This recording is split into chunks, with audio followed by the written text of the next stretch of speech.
કહેવાય છે કે રામના નામે તો પથરા તરે, રામના નામે તો રાક્ષસો ડરે, પણ હવે તો રામના નામે ધૂતારા મોજમાં ફરે.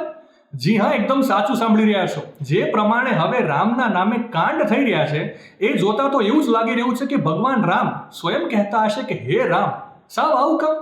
કોણ છે આ ધૂતારો, શું છે આખી બાબત, વિગતે વાત કરું તો 2024માં એક તરફ અયોધ્યા નગરી ઝગમગી ઉઠી હતી, તો બીજી બાજુ રામલલ્લાના નામ ઉપર એક શાતીર મગજના આરોપી એવા આશીષે શ્રદ્ધાને વેપારનું કેન્દ્ર બનાવી નાખ્યું હતું.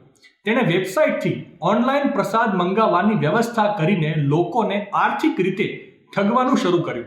માત્ર ₹51ના પ્રસાદથી શરૂઆત કરીને આ કૌભાંડમાં ₹3.85 કરોડ સુધીની ઠગાઈ કરી નાખી.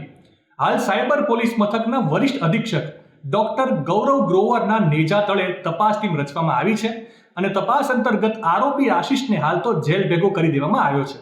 અયોધ્યા પોલીસે 3.85 કરોડમાંથી ₹2.15 કરોડ શ્રદ્ધાળુઓના ખાતામાં પુનઃ જમા પણ કરાવી નાખ્યા છે.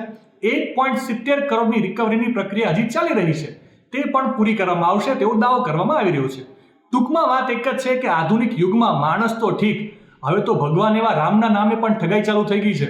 તો તમે પણ જો અયોધ્યાથી કોઈ ઓનલાઈન પોર્ટલ કે વેબસાઇટ પરથી પ્રસાદ મંગાવવાનું વિચારતા હોવ તો થોડું વિચારીને મંગાવજો. અને આવા જ નવા સમાચાર, નવી અપડેટ માટે સંદેશ ડિજિટલ સાથે જોડાયેલા રહેજો.